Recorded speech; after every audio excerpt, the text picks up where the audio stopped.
friends and brothers. This is Justin Jones, the founder and co-host of the Masonic Improvement movement. I'm joined here with my executive assistant, Dennis Yates. He thinks he's the chief of staff, but everybody knows where the talent lies in this organization. So we'll just leave it at that. And I want to state with all sincerity, all excitement, and let you know where the real talent is on this show. I'd like to introduce our guest, Brother Cesar Rubio. He has a podcast as well called Masonic Muscle, and he's not talking about muscling his weight in, and pushing people around. He's talking about, staying fit, staying healthy. We're supposed to be learning about our mind, our temple, and taking care of our mind, conscious body. Our body is our temple. So, he's all about it. And we're very excited about this show. Thank you for joining us today. You're welcome. Thank you for having me. Well, yes. So I've actually listened to a few episodes of your show, and I've scrolled through just the remainders of the episodes that I hadn't had a chance to get to yet. Mm-hmm. And I'm really digging it, man. I'm really digging it. Before we dive into your podcast, let's find out a little bit about the man behind the mic. Tell us about yourself, please. Well, my Masonic journey, or me in general? Let's start with just you in general, and I'm sure that will probably lead inevitably into the Masonic journey. Let the folks know where you are. Let the folks know where you are and what you're about. Yeah, so I'm down here in Indio, California. I'm 20 minutes away from Palm Springs, California, so Southern California. We've been having a major heat wave and also a lot of precipitation, a lot of rain, and I've been watching the news. You guys have been getting bombarded over there in Texas, in certain parts of Texas, but we haven't been getting hit like that, but we've been getting hit. So I was born and raised over here. My parents are from Mexico. Well, my dad he came over here at age 20, was a boxer. He boxed for a long time, working in construction. He's actually a cement mason.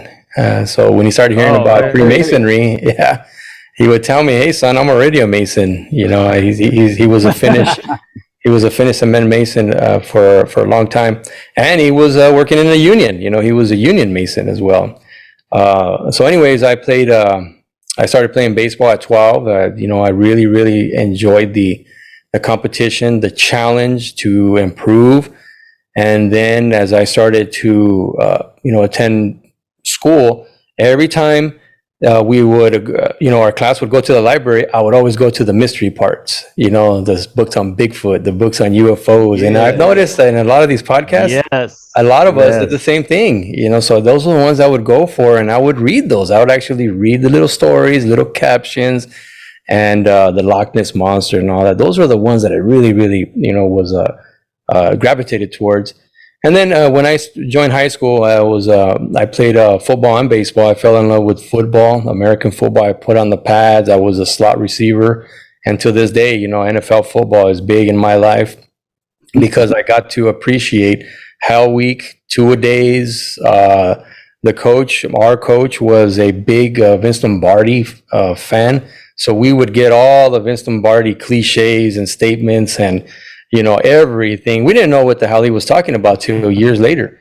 Vince Lombardi, okay, that's who he is. And then somewhere around, about 24, 25, I began to really delve into other books. And the book that really got my attention, or got on the radar for Freemason, as far as Freemasonry is concerned, is The Sign and the Seal, written by Graham Hancock. They were in the search of where is the Ark of the Covenant? Who has it? He ended up in Ethiopia.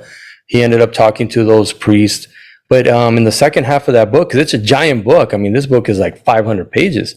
And in the second half of that book, he begins to mention the Freemasons and how the Freemasons, were involved in the building of King Solomon's Temple and the Knights Templars. He began to try to make a connection between the two, and how, maybe in the inner sanctums of Freemasonry, they may have a notion of where the Ark of the Covenant is. They might not know where it's at, but so I kept reading. That wasn't my focus. I kept reading books, and I kept coming upon this Freemasonry. And somewhere around 2000, in one of my jobs, I was driving out to deliver mail in Palm Springs, and on the way back, I saw a building with a square and compass. And after a few months of debating in my head, should I go knock on the door? I went to go knock on the door, and there I met John Abernathy, the then secretary. He has passed away, a few years ago, and that's how my journey started in Freemasonry. That's a little bit about me, in a nutshell. Very nice. First and foremost, I want to say kudos to your dad. That's some real work right there. And I know it because I love it, and I do it myself with my rent properties and stuff. I work on all of that stuff myself, and I love masonry. I love working with tile, flooring, whatever, bricks, bricklaying, cement, whatever it is. Man, it's an art. It's an art and a science, and it's very cool. Very cool. My hat's off to your, thank you, dad. And you kind of answered the first question really as to what brought you to Freemasonry. So let me ask you this: when you made your journey, when they finally said, "Okay, come on in, sir," and you knocked on the door, how did your expectations? How were they met? What kind of expectations did you have, and did you feel like they were met? No. When you opened the door? No, they were not met. And you know what? I had been spoiled because of the books I had read. Inadvertently, I read The Sign and the Seal, which put a lot of mystery, in the fraternity of Freemasonry. Then I read William Wilmhurst's The Meaning of Masonry, which put even more mystery, and that what we're supposed to be studying in a lodge room. And then I read the Hiram Key, which put even like deeper mystery. So when I went there, I mean, the guys had been World War II vets, Korean War vets, and they were like, in their ritual, they were precise. But as far as Masonic education, my expectations were not met, not even close. But was there etiquette? Yes. Was there standards? Yes. And I was 28 years old, and the next youngest was 50 something, and then the next youngest was 80 something. Right. Yeah. So that's pretty common. Common. It was hard to, I think, meet my expectations as a 28-year-old who had read all these books on Freemasonry, and thinking that once we joined, we were going to get into it, and begin to break these mysteries down and help me to understand in a group type setting. So no, they were not met, in all honesty. But looking back, these were great men, and I don't fault them for not being able to meet those expectations. Yeah. So something I find interesting about that is you being all the way in California. Just thinking back to when I came into the fraternity and how similar things were. We had a lot of great guys, great older brothers. There was a huge age gap, and they could tell you the ritual in their sleep. Mm-hmm. I mean, they knew it backwards and forward, but that was the beginning and end of Masonic education. That's right. You didn't dive into anything further than that. That's correct. Well, and I would like to state that in all reality, we are still dealing with that. Oh, yeah. And it's not, and I don't want to, I'm not trying to lowbrow anybody, because those brothers were needed to keep that ritual alive, so that I would be able to learn it. If they hadn't done that, I would not have had the experience I had, and I wouldn't be in this fraternity, so that I can start searching for the next great thing. Yeah. We always need to be searching for the next great thing. And now brothers today that are coming in, we're meeting the next generation of brothers coming in, and they're growing up with the internet. So they have so much more than we even had. We read a lot of books, and we saw the cool movies, National Treasure, of course. You know, who doesn't want to join after they see National Treasure? but you know, we got to see all that. We had all that, but these guys have the internet and they're learning all this stuff, and they're coming in for that personal connection, that you know, one-on-one, and to learn the mysteries from a mentor. And we're falling short. Fortunately, we are starting to pick things up, but you know, we've still got a ways to go. I think you touched on something that's just as relevant today as it was back then when we started. Yeah. So it's something we always have to keep in mind, for sure. Cesar, yes, tell us what inspired you to create your podcast. Well, it was the pandemic. The pandemic finally pushed me over the over the edge. I had been kicking around ideas with my friends, but it was just something that we just never really took action on. But during the pandemic, I said, you know what?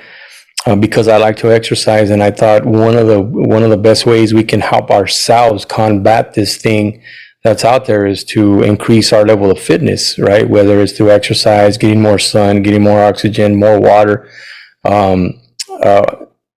So if we were going to be sitting around, all I could foresee was that we were going to if we were already out of shape, we're going to get even worse out of shape. Mm-hmm. So I said, you know, let me begin to put this thing together and really encourage my brethren to get out there, but at the same time talk about the mysterious origins of Freemasonry, and that'll give you focus, because once you've gone out there and walked for 20-30 minutes, or you've gone for a jog, or you've been involved in a physical activity for any length of time, all of a sudden the dopamine begins to kick in and you begin to think clearer, and now you have the capacity to really focus like even better. So why not hit them with some Masonic mysteries, you know, at the same time, or right when we're done. And it was already happening with my best friend, because we've been working out for years. And what would happen, even though he's not a Mason, eventually some type of conversation would happen around Freemasonry, and we had some of the best conversations. And just like everybody, right? Like, that should have been an episode right there. Like if we just had the mic, we get to that a lot. We would, yeah, you say that a lot, right? But the moment was lost, but the idea wasn't. So I finally took action. So it was pandemic driven, is what it was. Yeah. Well, that's really interesting. Go ahead. I was just gonna say, I've talked to lots of brothers. And first of all, congratulations on taking that step and making that podcast. Yes. I've talked to a lot of brothers that they have the idea, they just never, they might even buy the equipment and have everything ready, and they just never go forward with it. And something I always tell people that are interested in starting a podcast, they look right now at the water, and there's a lot of Masonic podcasts out there floating around already. But I think there's plenty of room. There's plenty of room. And each one brings something different. And there's some great podcasts out there, but they're not necessarily for me, or I just don't get around to listening to them. That doesn't mean they're not great. They're just not for me. So just because you see one that's huge, it might not be for everybody. So make your podcast and be consistent with it, and it will affect people. It will make a change. Well, I can tell you, my wife is going to be ecstatic that I'm interviewing you, because she's been on my tail for a while about losing weight, getting back to my fighting weight. Yeah. She says, when we got married, you were at your fighting weight. Now you're just now you're not all the time writing your stuff. And, yeah, exactly. Now I'm not. Well, honey, I'm also 50 years old. Come on, give me a break. I'm moving around. I'm shaking. I'm moving. But anyways, but there's something valuable to be said about what you just mentioned, and that is, when you do exercise, when I went through a time when I was exercising every night after work, and when I got done, I would start reading the Bible and reading different spiritual things, and I'm gonna tell you, man, I got connected, and I could really. You're absolutely right. The focus is there, and the energy and zeal seems to be right after you exercise. Well, so there's something increases the blood flow to your brain. There's science to that. Yeah. Yeah, and then I think one of the biggest things is that you have a sense of I just do accomplishment. meth to do Yeah, that. you have a sense of I just take meth. yeah. You have a sense of accomplishment because you just finished a 30, 45 minute, 60-minute workout. So you're like, hey, you know, what else can I do? It's like a natural reaction. Like, man, I just got done with this. First of all, I didn't even want to get to it. I didn't even want to get to the gym, but somehow I made it. And then once I started getting the blood flowing, I started feeling better. I finished it. I accomplished it. Yeah. What else can I do now? Mm-hmm. And then that's why all of a sudden, yeah, we begin to read or talk, and the talks are lively and they're energetic because where the blood is flowing. Yeah. Yeah. Absolutely. I may edit this part out later because it's going to affect probably about 80% of the Masons that I've seen. But Wow. We talk a lot about building temples, right? And Dennis kind of touched on this earlier. Like our bodies are our physical temples here on Earth. Yes. And I mean, we talk. I've talked a lot on the show about going into a lodge and it being in bad shape. But how do we represent the fraternity ourselves when we are not very healthy? We are not in great shape. All right. It's not a good image that a lot of us are portraying. And I think a lot of brothers begin to make more and more excuses until they believe it themselves as to why they can't get out there and even walk 20 minutes a day. And they believe it, and which is not true. Jack LaLanne, which was a master mason, which was the godfather of fitness, he was a master mason out of California. Always said Very it. cool. Yes. Oh, yes. Very cool. He gave the greatest example. And what did he do for 22 years in his show? With a simple chair. You don't need any equipment. With a simple chair for 20 minutes, if you just show up with me and follow me and do what I do, and then follow some, more sanitary, dietary. He didn't call it diet because that word had die in it, right? Diet. Mm-hmm. So he called it better nutrition. With better nutrition choices, within 90 days, you're gonna be blown away at your results. So you don't need any of that. But somehow our brethren have lost sight of that. But it's not just our brethren, my friends, my family members, and so but going back to Freemasonry, you're absolutely right. How are we representing Freemasonry individually, starting with our own physical temples? How about that? And why should we be afraid of mentioning that or even editing it? No, to begin to heal this fraternity from within, those talks need to be had, no matter how hard they are. And it's not. Even if you're not going to the gym, it's the quality of food that we serve at most of our meetings is not healthy, and for. Yeah. I mean, like chili dogs and right, Frito chili pie and stuff like that. And for the brothers there's some brothers that are out at lodges 2 or 3 times a week. Yes. Me and Dennis, I know we get out a lot, and so we're eating that stuff. Good right. Food is expensive, right? And we have to be willing to either say we're just not going to eat here, we'll eat at home, or we'll go somewhere after, or just bite the bullet and pay to have good food at the lodge. Man, amen to that. At our lodge, we talked about it that a lot, and we have a chef Hector. Hector Mignon. He's an actual chef, but he's a brother. And so when we got together and we began to figure out what we're going to do at lodge back in 2017, one of the first thing was we're all going to break bread together, and we're going to have steak. We're going to have a salad. We're going to have a nice piece of steak with grilled veggies. Right, and then maybe a little dessert or whatever, but healthier, way healthier. And because he's a chef and he's conscientious of that, man, what I'm telling you. And for a long time, it was $15 for that 3-course meal. You could not beat that anywhere. And it was a filet mignon. It wasn't a cheap, chuck steak or whatever. This was so. A lodge has to think about its physical health as well. Yeah. So, and you make an excellent point there too, because we always feel like we have to make something different every month for lodge, and then we go down this rabbit hole of this really creative but very bad for us food, and though I got to tell you, I love the guys that are stewards at my lodge. They take good care of us. We have some of the best food there is. But you touched on something.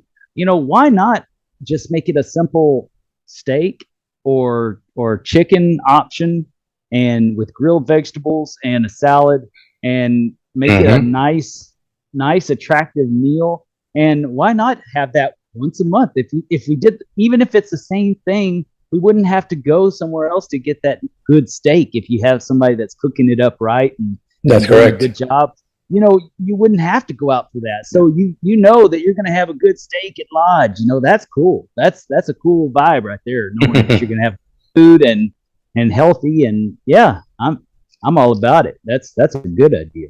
Hell yeah. And you know what? He hit the nail on the head. Part of what we were trying to do was raise the bar and everything we did from the moment you walked in for stated meeting, the fellowship that was going on, the social hour that was going on, to when we sat down, to break bread.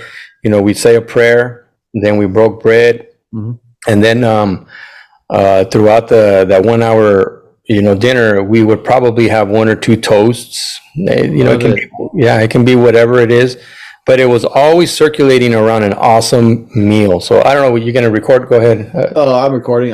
Oh, okay. We're recording already. So all right. Can you have alcohol in your lodge at California? Yes, we are not a dry state. There are stipulations, but yes, we can. And we utilize it to the utmost, because you know what? Raising a glass, toasting. Grown men being able to.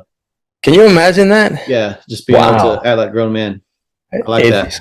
It's great. Will you do me a favor and send me a PDF of your laws, your Grand Lodge laws? I'd be interested to see the laws. Our California Masonic Code, absolutely. Yeah. I would love to see that. I would love to see that, just to see kind of how that's written out. In case we ever decide to go that route, it might be a good way to write it out. Yeah, and a lot of that was during Prohibition and a little bit before that, during the Morgan affair. The last shot and everything. As we began to conform and listen to the public outcry, okay, we'll stop drinking so much, okay, and just to conform to what they were wanting, but in reality, it had nothing to do, because come on, we were meeting over the pubs, and we were meeting in the pubs. Freemasonry we're still on Prohibition over here. Yeah. I was gonna say, that's the thing. Y'all are the heathens out there. We're in the Bible Belt here. So you gotta remember that we're still in the Bible Belt in Texas. Yeah. But I wanted to mention something real quick. Okay.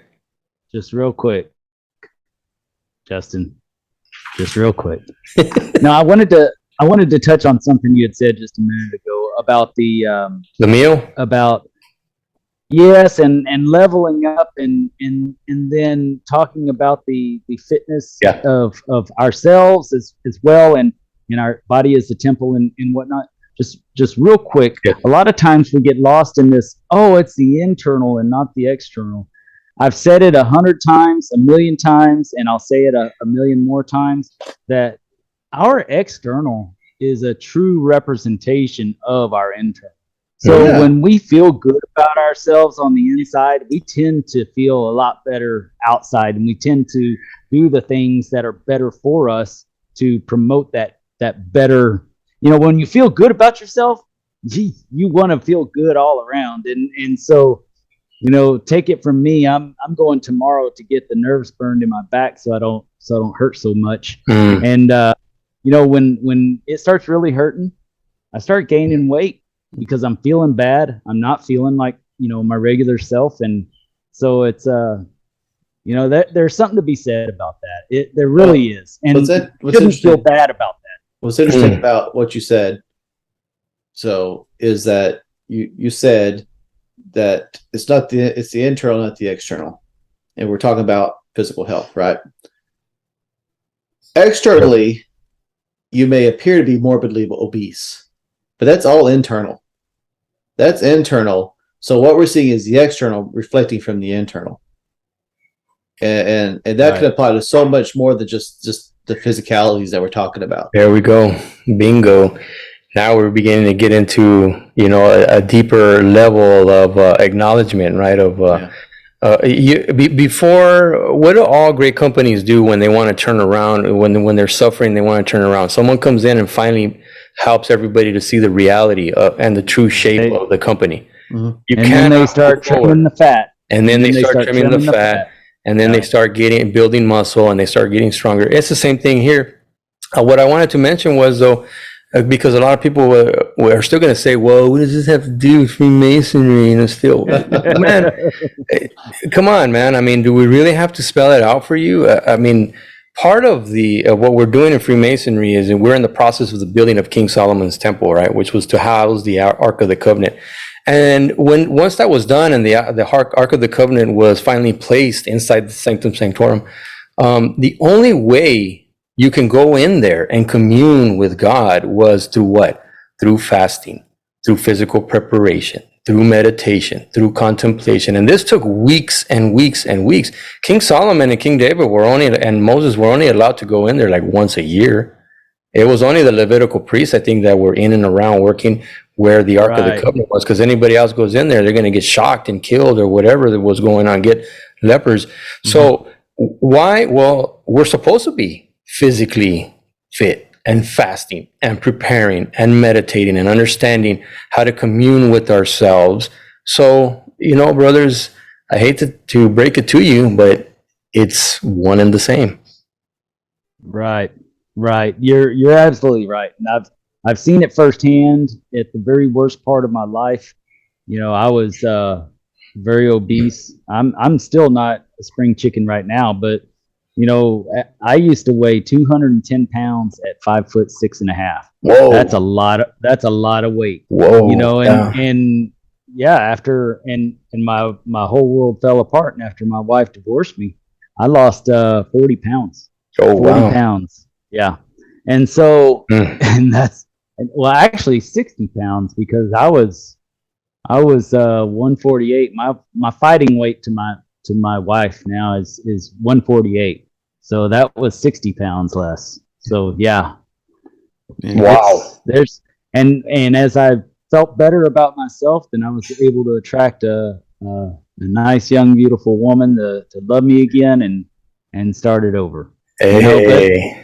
It took time. It took a lot of fishing. Man, I was down at the bay fishing every night. I didn't do anything, just me and God, just spending that time together and then getting myself ready for the next part of my venture. But enough about me. Let's get back to you. Okay. So apparently things are definitely different in California as far as the alcohol.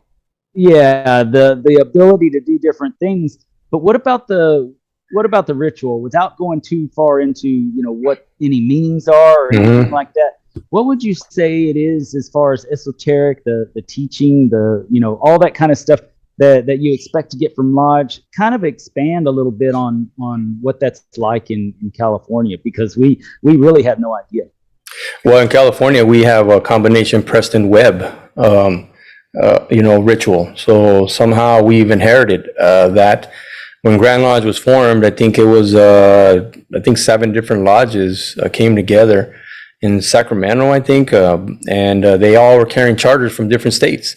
And so we got all this common, but it wasn't until years later that we finally consolidated the ritual, and it was finally a Preston Webb, combination.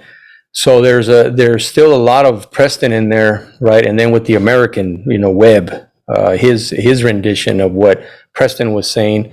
Is there a lot of esoteric, spiritual? Of course there is. I'm a firm believer that there is. Yes, but most people just want it like laid at their feet, when the reality is you have to work for it. The same way, man, if you want to lose weight, you want to build muscle, get your ass in the gym and start hitting it and start being consistent and start knowing what you're doing wrong and stuff. The same way with the ritual. It's there. All this stuff, the alchemical, the esoteric, the spiritual. Yes. It's there. I mean, I've been studying it. I've been a Mason for 21 years studying this. And I can tell you with all assurity, it's there. Now, you're going to say, well, where? Hey, I'll begin to teach you how to find it. But you want me to freaking give it to you, what I took 20 years and done, and encapsulate it in 5 minutes and give it to you? No. How about I teach you how to fish? And now you can eat for the rest of your life. I'm not just going to feed right now. Well, something that I used to I used to wonder is you had like these mystery schools and these wise men, you know, the wise men up on the mountain meditating for decades, right, with these great insights. And the question is always why won't they just share what they've learned? And you're absolutely right. I mean, if you look at Freemasonry, if you look at the ritual at face value, you have the exoteric, right, which is what you see and what you hear during the degrees and opening and closing, and you could take everything at face value and just leave it at that. But the esoteric is what comes with deeper study, and in many cases cross-referencing with other disciplines to see the connections. But what I'm getting at is the reason you a lot of these wise men or whatever you want to call them, that these secrets don't get shared is because they can't be communicated. Like you have to, like the epiphany has to be experienced yourself. Yeah. And you can't, there's just, it's not that you, there's just no way. There's no way to, because it's more than just something verbal. It's an experience. It's chemical in your brain. You can't share that with somebody. They have to seek it out themselves and come to that realization on their own. And it sounds cliche, right? Like what you just said, like, and people are out there, oh, here we go, you can't share it. No, I experienced that maybe like 5 years into my, my career, my Masonic career. I was witnessing a fellow craft degree, and I was sitting in the South. I was a junior warden, and so as I'm sitting there and I'm watching, I'm dialed in, and all of a sudden something just happened, like, boom, and I'm like, holy crap, that's what that means. And then I started going over it in my head and like, man, I can't wait. And as soon as I said, I can't wait to share this with my friends, something happened and I couldn't share it with my friends. I couldn't, because they were not going to understand. There was no way. They have to experience it. And it's because there's no words for that experience. And somehow I got paralyzed. I don't know what happened, but I know one thing. I still can't share that with anybody. Sorry, I didn't mean, but I was gonna say, even on a less profound level, looking at like the officer leadership trainings that we have in Texas, I talk to brothers that they go, and they're probably the only guy from the lodge. And they come and they hear things, and they're like, they're pumped up, they're excited, and they're ready to go back to share it with their lodge. But what happens when they go back, when they're the only ones that experienced it? Yep. And they go back and share it with 10 or 15 other guys that weren't there.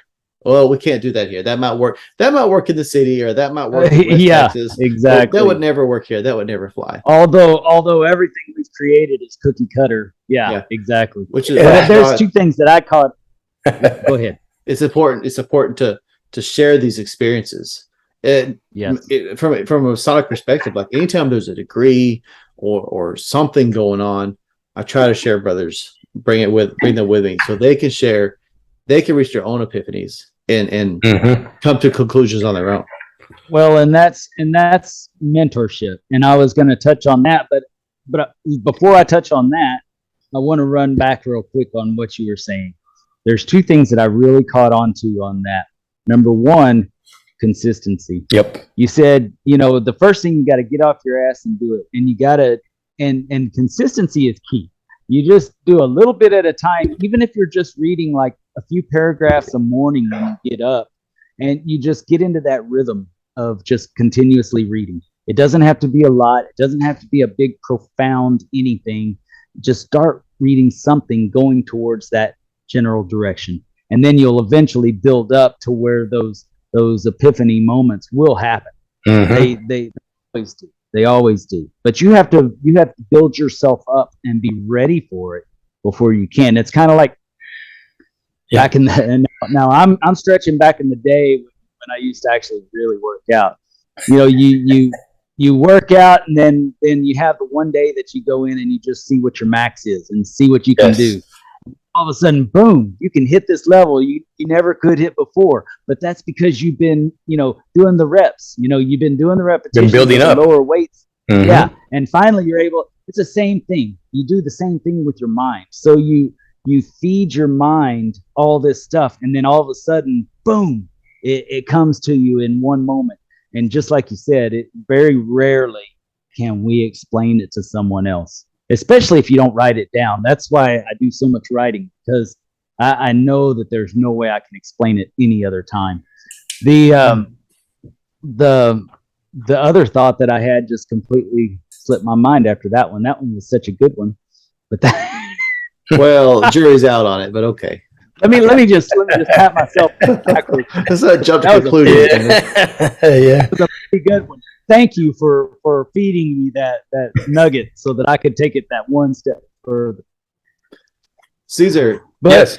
we don't interview a whole lot of brothers outside Texas. Usually, what one of the questions we'll ask is, what are the strengths and weaknesses of Texas Freemasonry? Yeah. Yeah. And, we've heard that. We've heard different answers, but it's usually along the same theme. So I'd like to ask you, what are the strengths and weaknesses of Californian Freemasonry, just to provide some insight. Great question, and that's one of the reasons why that caught my attention with your podcast when you began to ask those questions. Starting with that one, I think, because you began to change them around after a while, but they were building or something like that. I just remember you began to build on them and ask tougher and tougher questions, because that's when we start to get to the meat. Mm-hmm. When you really begin to ask them the tougher and tougher questions, right? So, strengths and weaknesses in California, well, a lot of the same answers that I was hearing from the Texas Masons. Not enough education in lodges, lodges being too old and stodgy, and just grumpy old past masters trying to run stated meetings and the calendar for the years. Masters not actually being the leader of a lodge and not knowing how to lead, and putting guys in leadership positions that were clearly not ready, but because the lodge had nobody else, they just threw them in there and made matters worse, not really thinking like, hey man, that's not the way to go. And then what example are we giving by doing that? Everybody's watching, and then making disparaging remarks, or remarks that they were trying to be funny. But in reality, when you have a younger Mason, and I mean younger Mason in the fraternity, listening in, and some two brothers meet, right? And then, hey, I'm such and such, and I'm a past master from. Oh, you're a past master. I'm sorry to hear that. My condolences. They're trying to be funny, but when we read about Freemason and you hear that guy's a master or a past master, you all of a sudden there's like a prestige.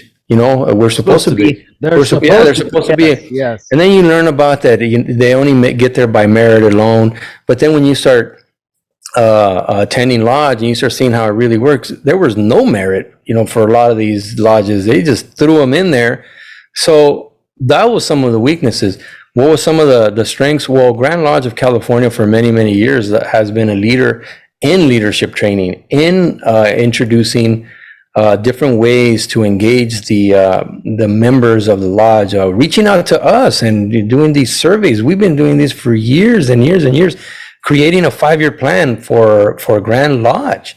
We're on our yes. Wow, that's awesome. Encouraging lodges to create your own 3 to 5 year plans, and beginning to make them understand that if you're in the line of officers and you have a 5-year plan, guess what? When you become master and you're in the middle of that 5-year plan, that's your job to get that part of the 5-year plan done and executed. And if you were part of the overall solution, you didn't just come in and I'm going to do my year, and everybody suffered through that, and then the next master did. So there was never any continuity or consistency. So now they're pushing to create continuity and consistency in all lodges, and how to do that's it. awesome. Yeah, that's awesome. I'm a firm believer that you have to do the boring things before you can really enjoy the fun things. Mm-hmm. And that, and no lodges, I mean, very few in Texas do that. They don't have a 5-year plan.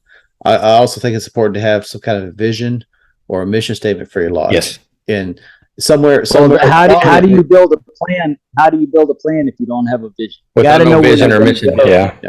You got to know where you're going to go before you can build a plan to get there. Mm-hmm. So you're absolutely right. Yeah, and it needs to be where you see it.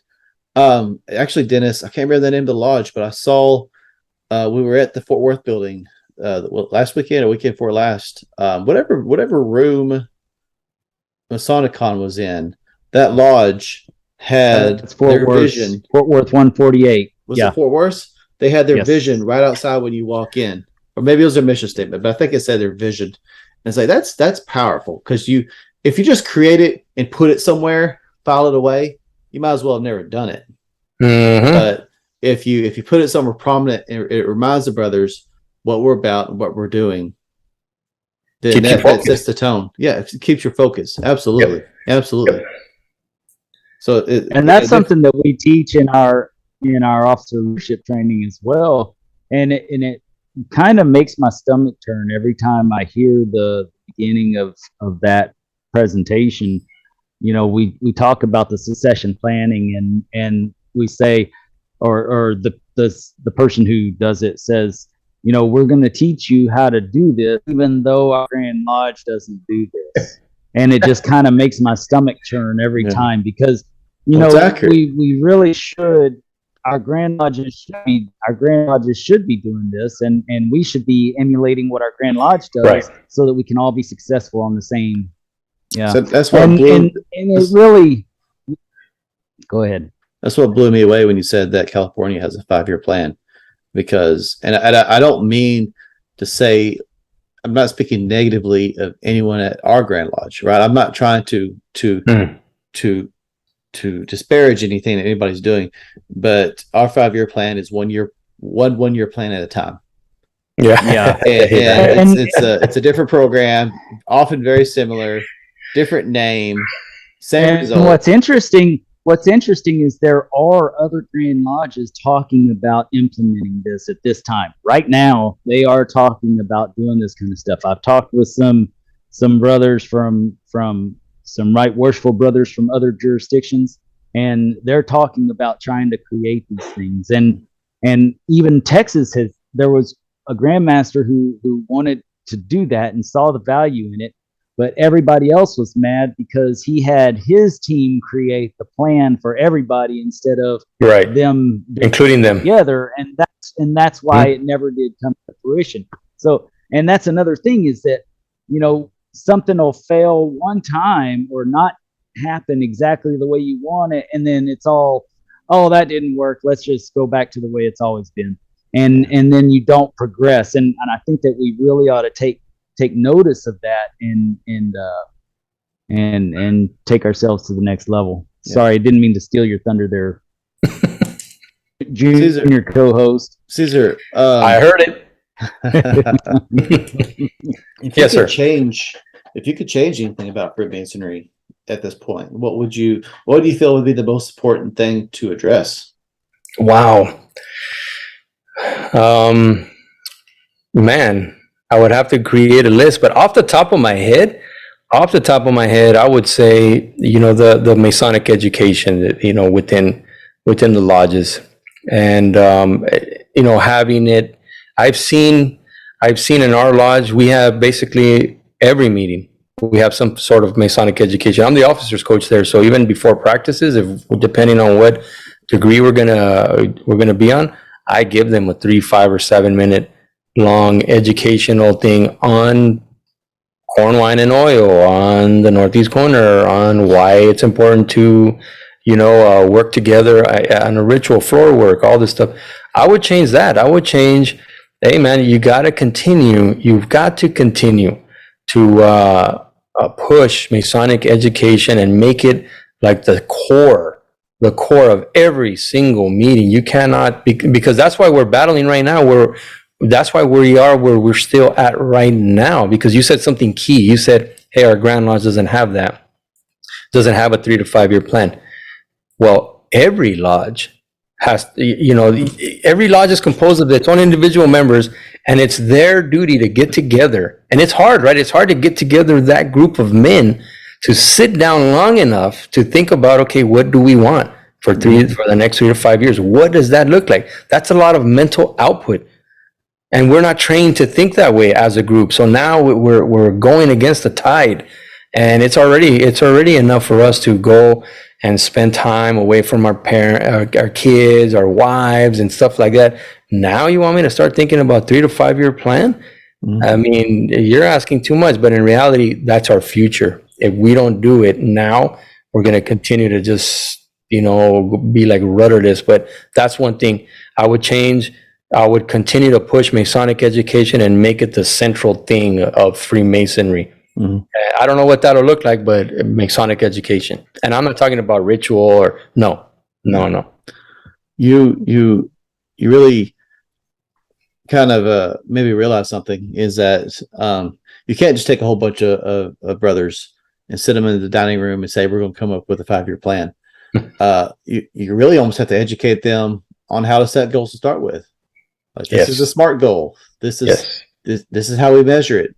It needs to be specific, such and so forth.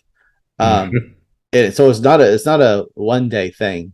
No. It may be multiple, but I mean, I think if you can get the stakeholders, which the active members of the lodge, to attend 2, maybe 3, just planning meetings, you could hash out what you're talking about.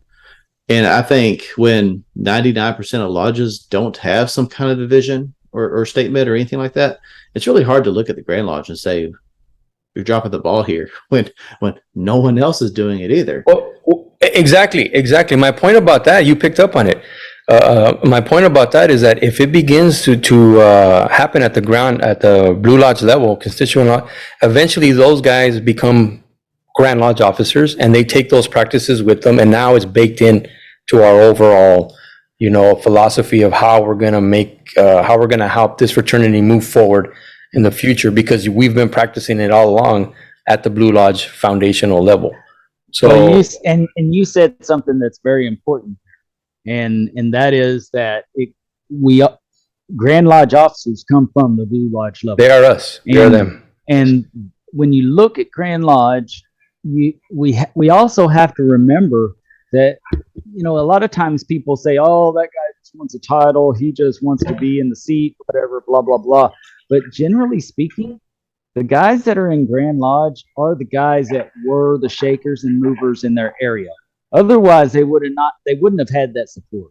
They wouldn't have had that those brothers, pushing them forward to do better things if they weren't. So therein, you have the basis of like-minded individuals that believe in doing these things, but then it gets. We let our ego get in, and then it becomes more of a power struggle on who gets to have their way on what they want to do. That's where the big problem is, in my opinion, because the more go-getter type people out there are strong-minded, and they believe in the things that got them where they are, and so they want to continue those things instead of listening to the other brother who got his way up there also by doing smart things. So so I think a lot of it has to do, a lot of the breakdown has to do with the ego, but it does start with education, and we all have to have that focus that education is key. That's for sure. Yeah. Cesar, you said something on one of your more recent episodes. Actually, it's not so much what you said, it was the topic of the episode. And I know it wasn't the first one, because I think it was like number 3, and I can't remember the exact title. I should have pulled up the title, but it was about basically, are we refining or what's going on with the membership? And so I would just like to hear your thoughts on that. I mean, I listened to the podcast, but let's share them here if you don't mind. Yeah, actually the name of the article is Freemasonry Isn't Dying, It's Refining. It's written by Robert Johnson, Wentz Camus. And so he talked about it. So I read it, and I think I don't know if I heard you guys or someone else were reading it. No, it was the Working Tools podcast. So I said, man, let me get this article and let me read it. It's a short article, short and sweet. But some of the conclusions that Robert Johnson came to, well, I disagree with. One of them, at the very end, he makes his at the beginning, he says, well, there's nothing we can do about these things. At the very end, he recommends what we can do about these things, right? So I'm like, what? So one of his insights was that right now, I think I forgot how many Masons he said there was. And if you round out how many lodges there are in the United States, that's 2,000. And if you divide all that, that's 30 Masons per lodge, right? So I like that, especially if it's focused and those 30 are engaged. I like that because now you have camaraderie. Now you have fellowship. I mean, everybody gets to know each other. Everybody knows about your personal life up to a certain point. So we feel your absence when you're gone, so Yes. that's good. But he says, get rid of all appendant bodies, except, Scottish Rite and New York Rite or something like that. And I was like, whoa, wait a minute. You can't have one without, if you're going to start over, you have to start over again and give accolades to the symbolic Blue Lodge. We are the tree trunk, we are the root, and the appendant bodies are the appendant bodies. Because if you go along with that and then you say there's 30 members, you're saying that there's 30 members per Blue Lodge, but then you're dividing those 30 members with the appendant bodies now, Scottish Rite and York Rite, and you're dividing your forces now. Now you're not focused. Now you're being stretched out. Now you're being diluted because you're asking the members now to not only help you run the Blue Lodge, but also Scottish Rite and York Rite. And some of the ills that we are experiencing in Freemason for the longest time is that we're asking members to do just that. No matter how passionate you are about Scottish Rite, York Rite, and these appendant bodies, part of the ills is that you get an excited member. He just become a Master Mason. You just put him in a chair in the Blue Lodge, and then all of a sudden the appendant bodies are asking for his help as well because he's a good member, right? He has a lot to offer, but now you're stretching him out. But now for me, going back to the article, Freemasonry is refining, is not dying, it's refining. No, Freemasonry is not dying, overall. There are certain areas of the United States or the world where it is because it just never caught on. Freemasonry just never caught on, and you have these lodges that are just holding on barely because they don't have the courage and the strength to just shut it down and say, you know what, here's the charter. We couldn't make it for whatever reason because we don't know what to do, and there it is. So Freemasonry is dying in that part of the world, or has just died. Has it been refining? I don't know. Because I don't think it's we're still talking about the same things. Yeah. So how is it refining? And I don't think it's refining. Right now in California, we have 40,000 members, and I think we haven't stopped the bleeding. I've said this many times.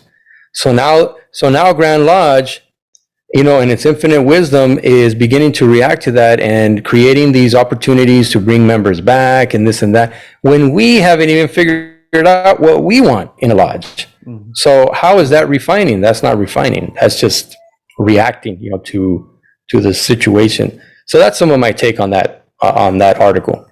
Yeah. There was another thing. I think one of the suggestions was for like a national Grand Lodge, which I don't even have to read into that. I mean, that sounds awful. That sounds like a terrible idea. Terrible. I hated that idea. Yeah. My thing is, I think I've heard 30 thrown out before as like a magic number, and I think 30 is kind of at that point where you can get to know everybody and build a solid relationship. Anything outside of 30 is when it's just too many people, right, to really get those strong bonds with. And so if there's a way to easily and fluidly say, look, when we get to 30 or say 40 members in a lodge, let's split it. Yes. Where we have two lodges of 20 and let that grow. I mean, you still have your bonds and you can still visit each other. And then if one of them isn't successful, that's okay. We're willing to merge back or turn in our charter. And if you look historically, that's at least here in Texas, that's pretty much the case. Right. You have all these. So there's a saying, like in the times of the horses, there was a community about every 7 miles, because that was about how far a horse could go before it really needed to stop and get a drink and take a break. And many of those 7 mile communities now are just little signposts on the side of the road. There's nothing there. But 100 years ago, they were communities and they had Masonic lodges. And if you look like the early 1900s, they were all merging with what would become the larger communities. Mm-hmm. And it wasn't like a loss. It was just they tried it and it either worked and it stuck or it didn't. I mean, it wasn't a failure or anything like that. It was just something that happened with time as things went on. Multiple factors, right? It's not just one. It's multiple factors as to why. Right now, what we're seeing though is a lot of lodges just are not focused, and they're just trying anything, and they're trying to be all things to all people. Yeah. That's not going to work. It's never going to work. Your lodge has to know what it's about. Your lodge has to know what the culture is. Your lodge has to know what its focus is and what they concentrate on, and do not deviate from that. Once you start deviating from that, Super Bowl teams don't win Super Bowls by being, unfocused and not knowing what they're about, what their strengths and weaknesses are. They have to know what they're about. If you stand for everything, you'll fall for anything. Yes. If you stand for everything, you'll fall for anything. You'll fall for anything. And you see that with the most successful lodges are hyper focused. There's a local lodge, and I don't necessarily agree with the focus, but they're super focused on fundraising.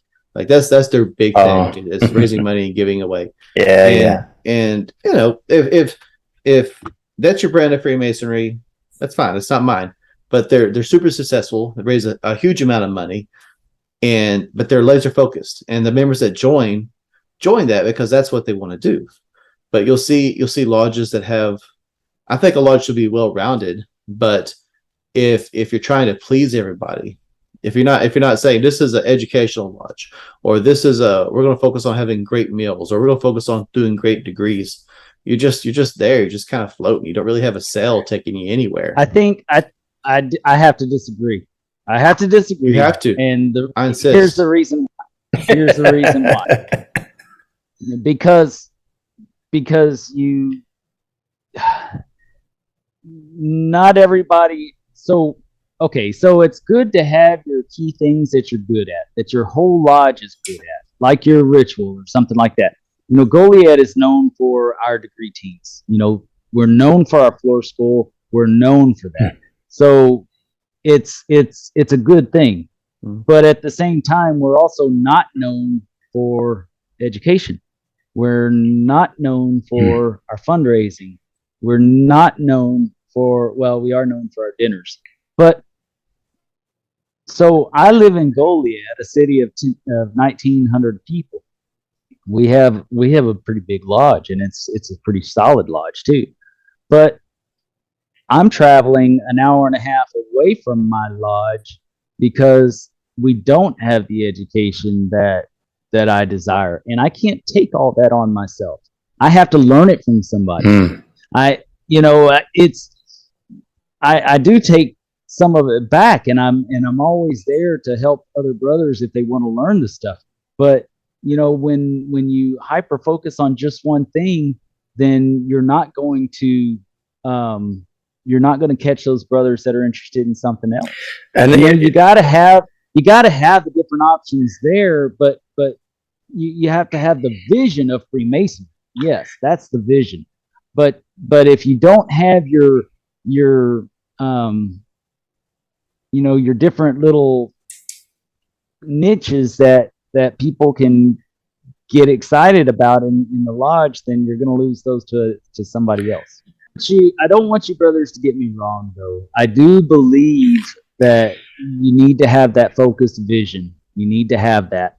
I just think that we have to be well rounded in the ways that maybe we're not so solid on one part or another in Freemasonry, but we have to offer it so that at least the people that do like that can have that common interest, and they'll bond with those brothers that have that common interest.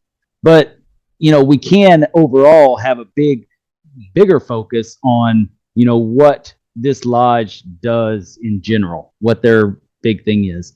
That's all I'm saying. I didn't want to discount what you're saying, because I totally get it, and I understand, and I can appreciate that focused vision. Damage is done. Yeah, I've already but that's more or less what I was trying to say. Okay, moving on. Moving on. Yeah, I was getting at the same thing. However, Cesar, you look like you had something you wanted to say. Yeah, and it's in regards to lodges that are hyper focused on raising money, and that's like their sole focus.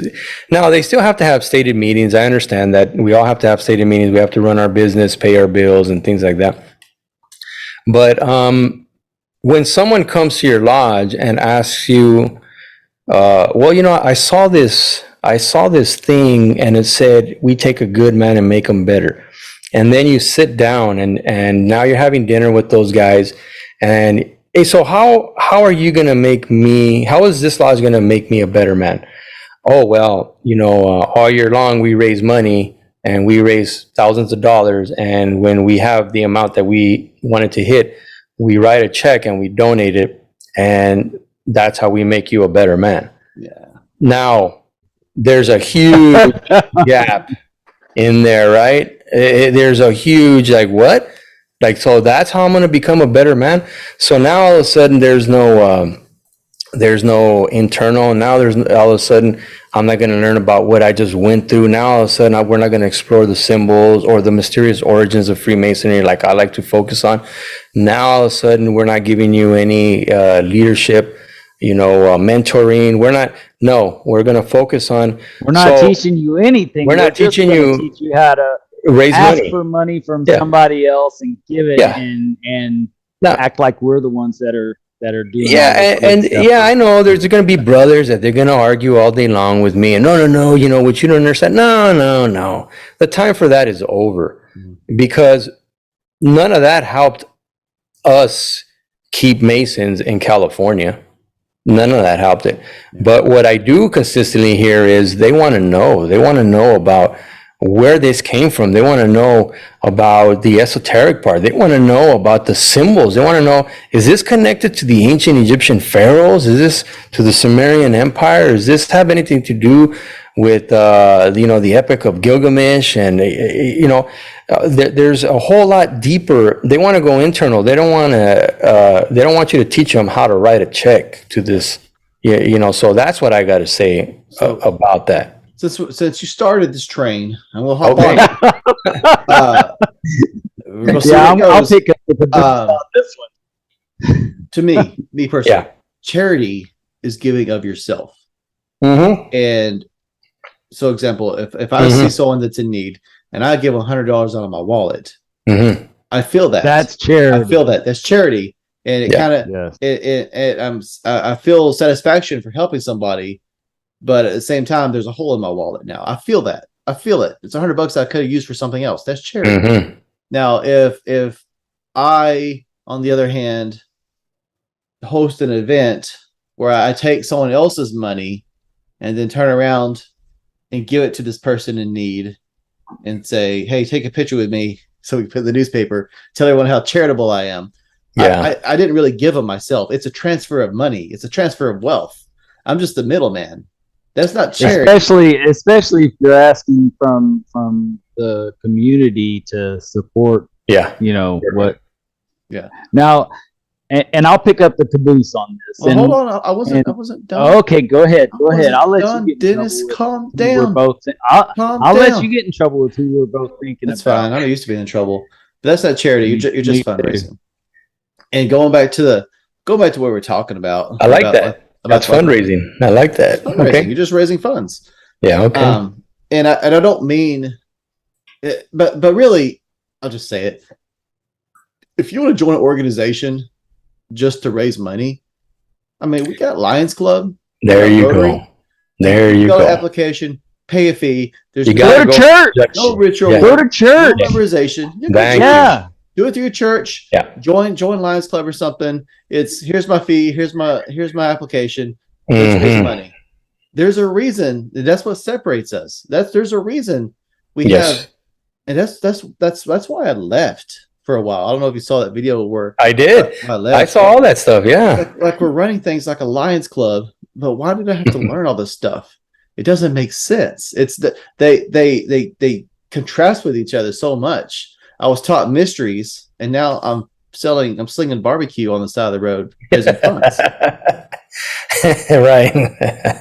Yeah, is somebody gonna come to me to learn the mysteries, or are they gonna run the other way because they know I'm gonna ask them for another $10? Yeah. That's kind of how I see it. And not only that, but and I don't know how it is or was in California, but I know in Texas we have the because we're a charitable organization, we're a corporation, we get certain tax benefits against our property and stuff like that. And here's the thing is that the people that aren't interested in the education, they're just interested in the feeling good about doing good for somebody, I guess, instead of the esoteric and the mystical part of it. That person is diehard, that's all there is to it. If we don't do the fundraisers, we'll lose our charitable status, and then we lose all our buildings, and then Freemasonry will die. And really, I think if we lost all our buildings and people weren't spending all their time running around, trying to build up money, then maybe we could focus a little bit on Freemasonry. Yeah. And what it was always originally supposed to be, and not a fundraising club. And I do see the benefits of giving our kids. I think that as a community member, you should, as members of the community, you should be willing to do something for your community. Those scholarships are cool. I like it, but it has its place. There's, that doesn't define you. It doesn't define our organization. Yeah. That's a what's the word I'm looking for? That's a result of our organization because we are the people we are, and we take charge of our responsibilities, and we feel responsible for our next generation. We help them. But but that's not. Go ahead. I said this earlier, and I guess I wasn't clear, and this just kind of brings it back. It's important to be well-rounded. You need to have a focus as a lodge, but be well-rounded, because being well-rounded generates activity, and an active lodge is a healthy lodge. Activity attracts more people, and so if excitement. You have a few brothers, you want the excitement. If you have like an annual fish fry, and it's something your lodge has done forever, and you got brothers that are passionate about it, by all means, do it. I mean, don't do it just for the sake of it. Say, this is what we're going to raise the money for. If you have brothers that are really passionate about the ritual, I'm not saying if you're hyper focused on education, you don't care about the quality of your degrees, or you don't care about opening and closing well or anything like that. I'm not saying that by any means. You're still well-rounded. However, if you have a brother and he only really wants to join to raise money, or not, he's not a brother yet, but say you have a petitioner and he's like, yeah, I saw that you guys raise money and I want to be involved in that. Then you may suggest Lions Club or something, but you may also suggest, or you say, go ahead and go to. Can I? If you're determined to do it through Freemasonry, this lodge down the road, they do a lot of fundraising. That's their thing. Or go to the shrine. Do that at the shrine or the Scottish Rite. But that may be more up your alley. So I'm not saying, rob Peter to pay Paul. Don't kill all aspects of the fraternity just because you want to focus on fundraising, or just because you want to focus on education or something like that. Be well-rounded. So anyone that joins can find what they're looking for at your lodge. But I think to have a focus is very important. Cesar? Well, and that's what it is we forgot our focus. And so we started focusing on that. Oh, yeah. Because we forgot, we didn't have a vision, so that became the vision. That I think that's the problem. That's what happened, in my opinion. Is we didn't have a vision. So I've that I've said became this vision. before. Is if you look at like the 1950s, around that era, when you had this huge spike in membership, and I think we probably all seen the chart at some point where you had the huge spike, like the mid 50s. These guys didn't just join Freemasonry; they joined everything. Everything boomed. Yeah. Rotary, Kiwanis, Elks Lodge, Lions Club, it all boomed. So you had this generation that joined all these organizations, but there was one Forgot the other things. one Bowling organization leagues. was not like the others. So how do you fix that? Well, let's just run it like the others. And that's why you have lodges that are run like Lions Clubs, that are run like Rotaries. You got this inconvenient opening and closing and this inconvenient work you have to learn. We'll get you through that so you can pay dues, and then we'll focus on that's right. Whatever they focus on, right? Whatever they focus on. Yeah. Cesar, I wanted to. We're really backpedaling here, but we were talking about something earlier. Okay. And you were talking about raising the bar. Yes. Raising the bar at your lodge. And we were talking specifically about food, and it sounds like such a minor thing, right? However, when we have a petitioner or even an EA or fellow craft, and they're going through their next degree, we tell these people that these degrees are supposed to be very important. They're supposed to be life-changing, and very solemn events. And then we feed them like a chili dog and tell them to go get ready. And it's just raising the bar. It involves looking at everything that we do, every minutia, every detail, and saying not only how can we improve this, but how might this be perceived to someone that is expecting something marvelous? What's it look like? Yeah. Yes. When's the last time you used silverware in your lodge? Yeah, all the time. Like silverware, not even that, but that's nice for y'all. I wish we used silverware and plates and had napkins. And did they have that in Goliad? Did they have silverware? Do you know how to use it in South Texas? They hadn't made it here yet. Well, we just eat cows because we're ranchers. So we just raw. Take it. South Texas sushi. But something that I have heard a practice and that I've always thought would be probably wise, but we don't do it, is when you have a candidate for a degree, he just goes straight into the ante room. Like he comes in, he doesn't talk to anybody. He just goes into the ante room and he sits. And he's supposed to read the book, or actually, to go through the book. We read on the book, right? Sure. But my point is, what I'm getting at is a lot of lodges don't.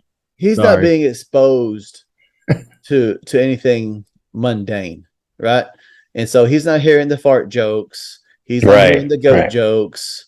He's in there. He's nervous, and that's okay.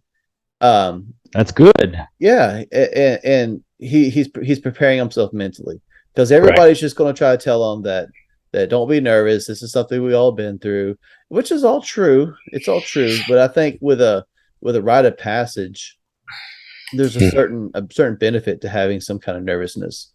And I think there are specific parts in the EA degree specifically that are intended to ease that nervousness at the proper time.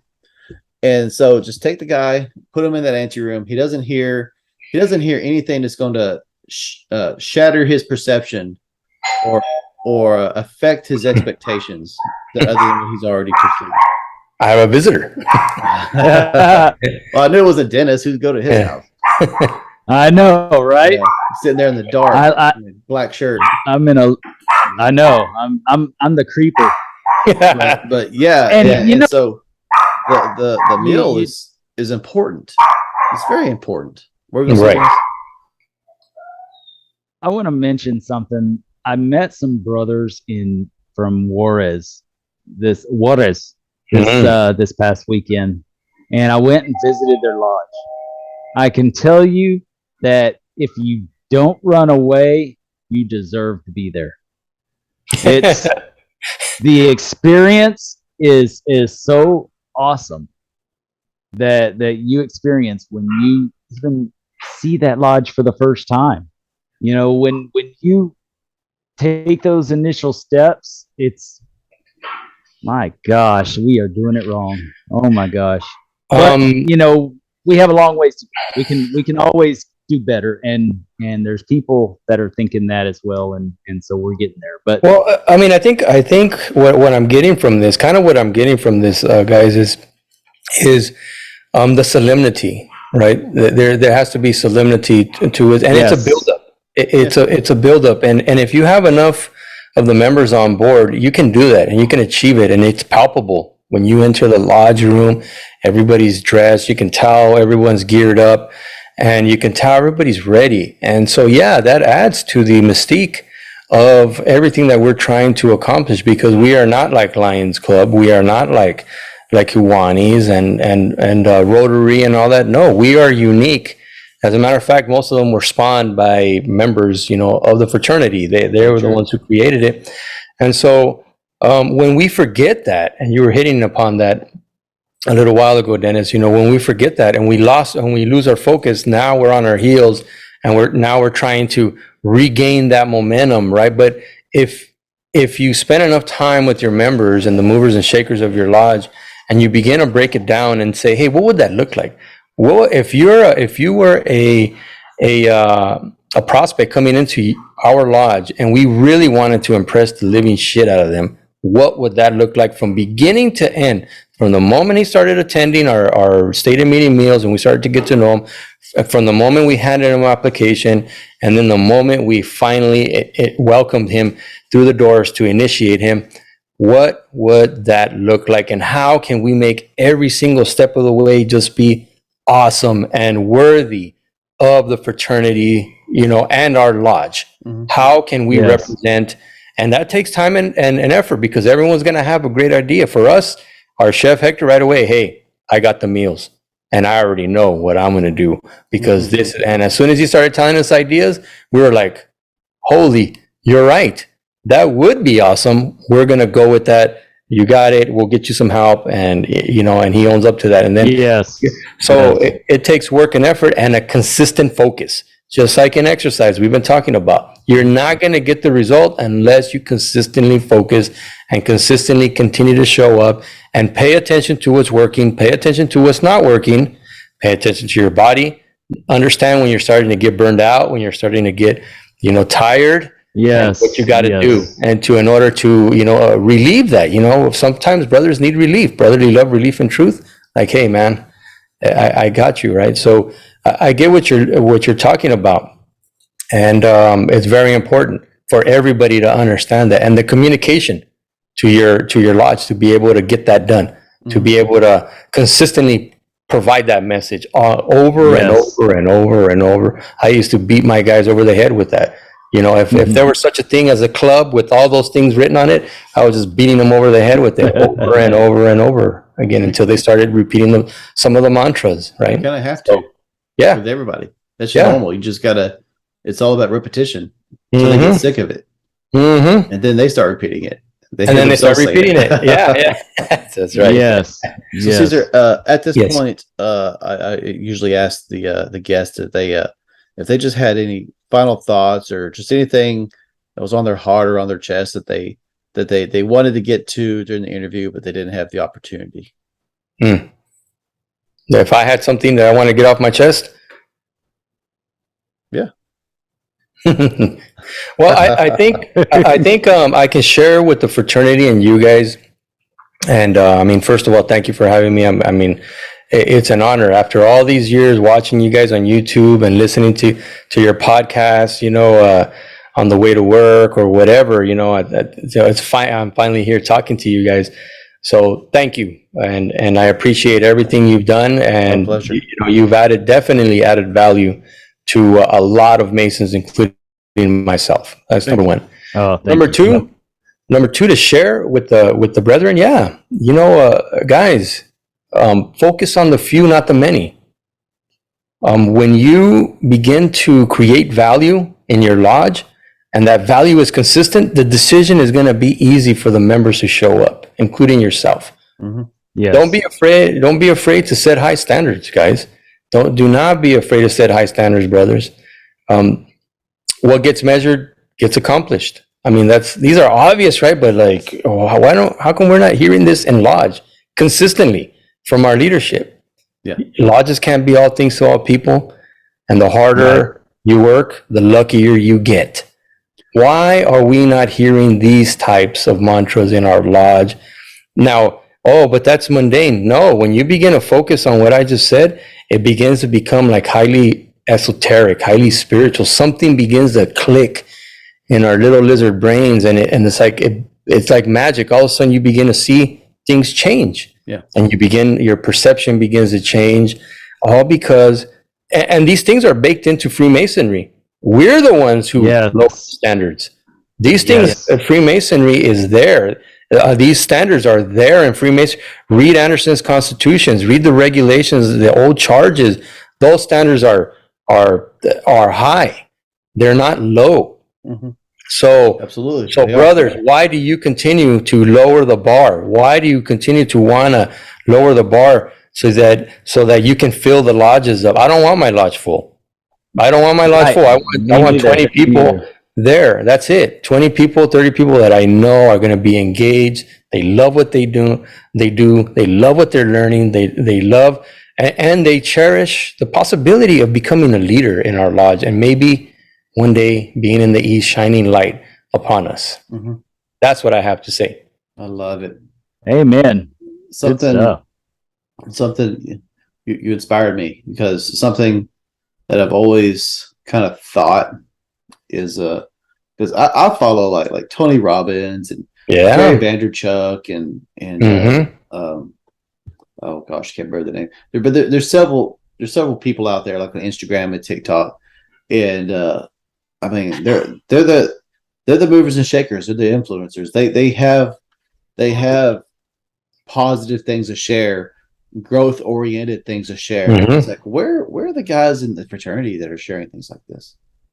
Here I am. It's like it's exactly.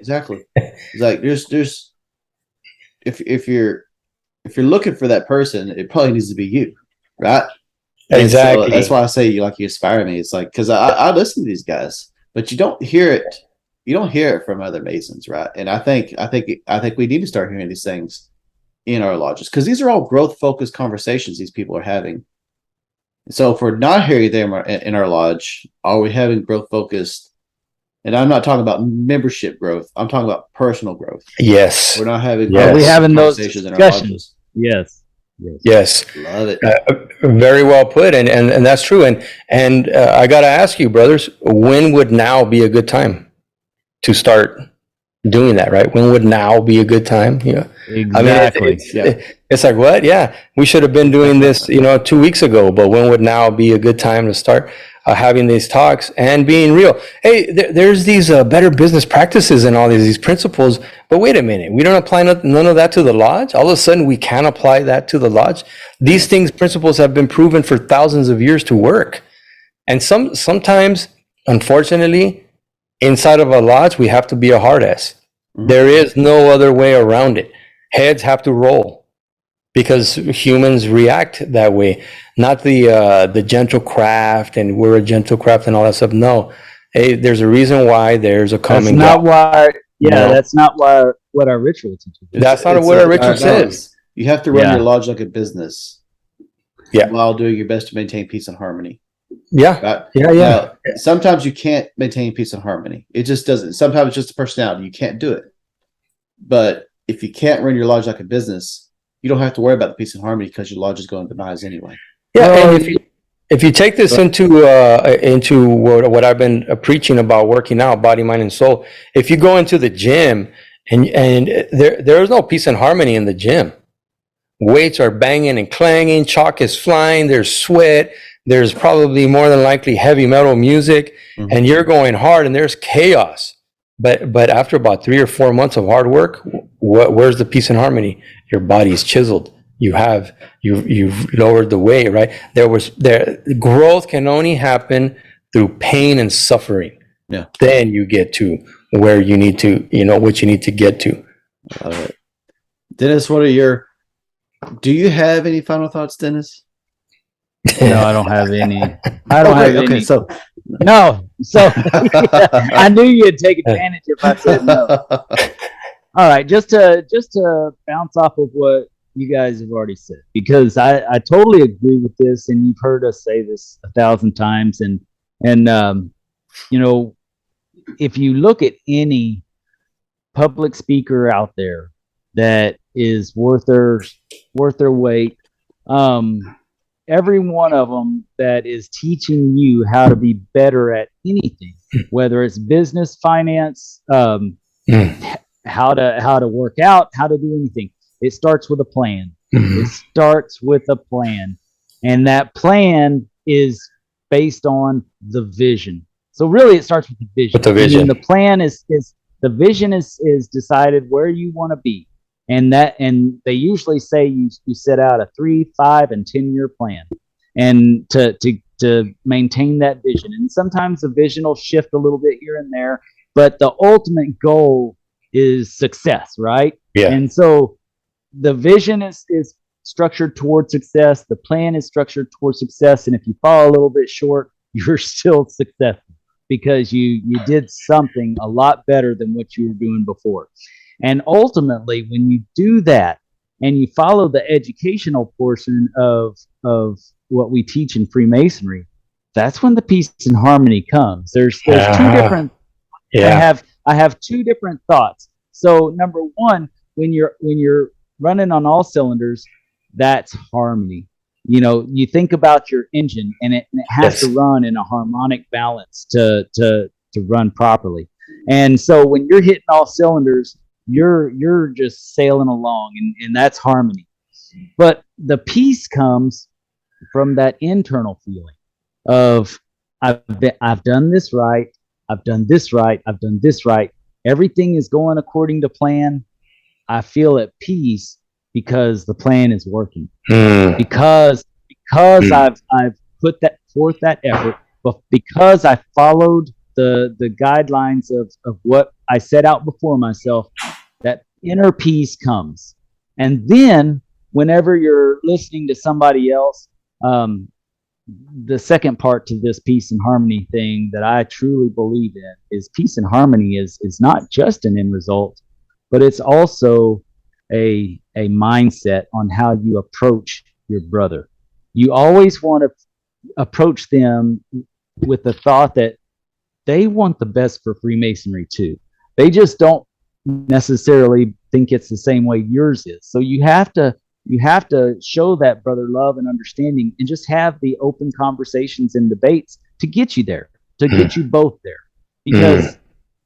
Because if you can have those open discussions and debates, then ultimately you're going to do what's best for the lodge and not just what's best for yourself. And that's peace and harmony is thinking about the best in your brother at all times.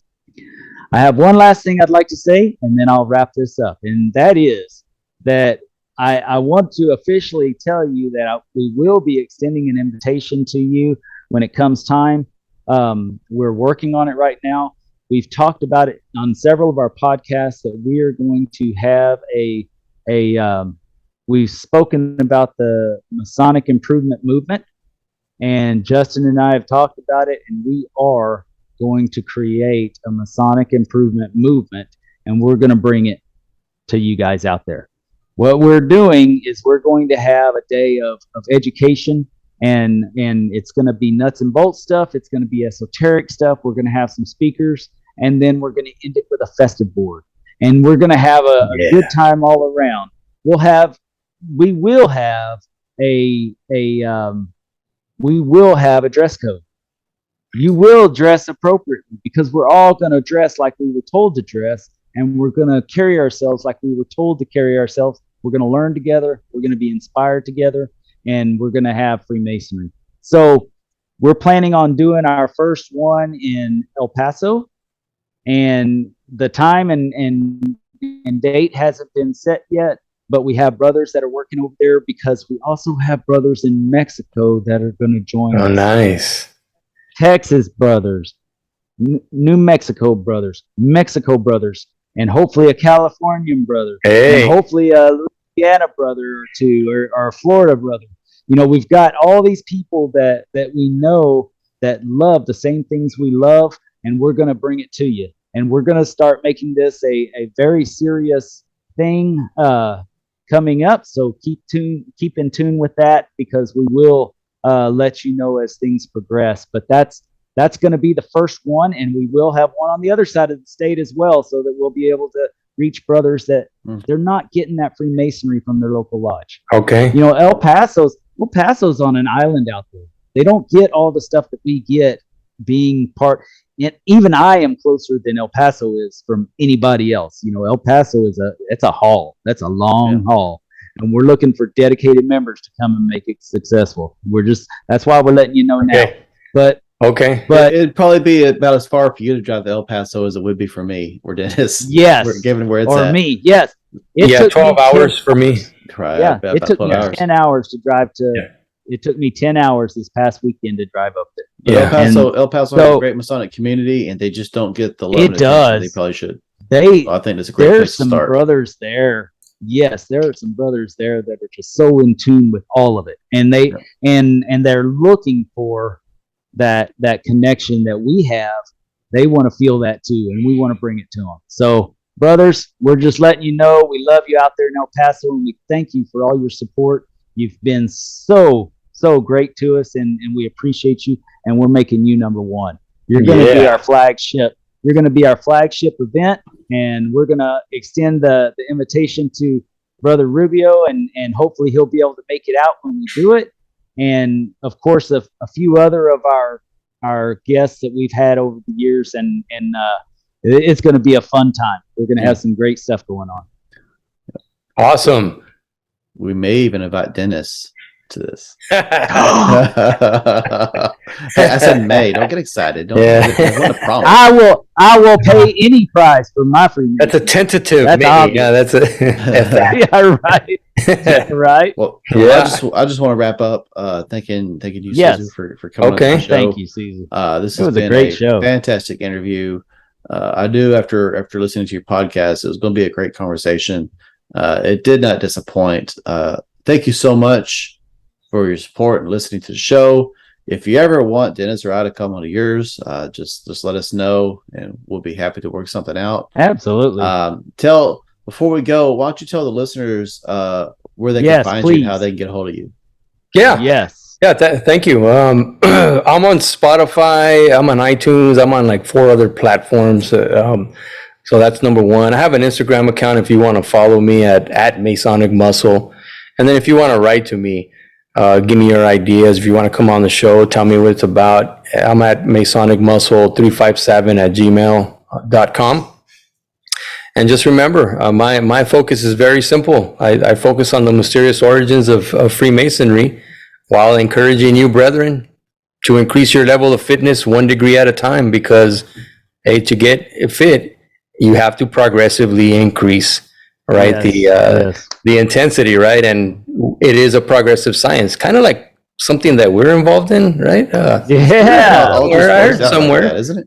It's amazing how that just falls into place. Wow. I mean, incredible. Yeah. So thank you for that. Yes, sir. Well, thank you again for coming on. Dennis. Yes. It's been a great day. You did all right, Dennis. I mean, you did fine. Okay. You don't have to applaud me or anything. I know I saved the show. It was, but okay. It wasn't for me being here. I know. You would just spiral down. Yeah, you guys keep up the great work. Justin, I think that this conversation was inspiring. Both of you guys, I got to tell you, I'm inspired by this conversation, and I can't wait to dig into more of your podcast season. I can't wait. I'm glad I added value. You guys have been doing it for years, and I just want to chip in, and I'm glad I added value to you guys. Great. Yes. Masonic Muscle, brothers. Go visit him. Make sure you hit the subscribe for us, and then go hit the subscribe for him and show us your love. Love it. Thank you. Later, brothers. Thanks again. Peace. Keep it between the points.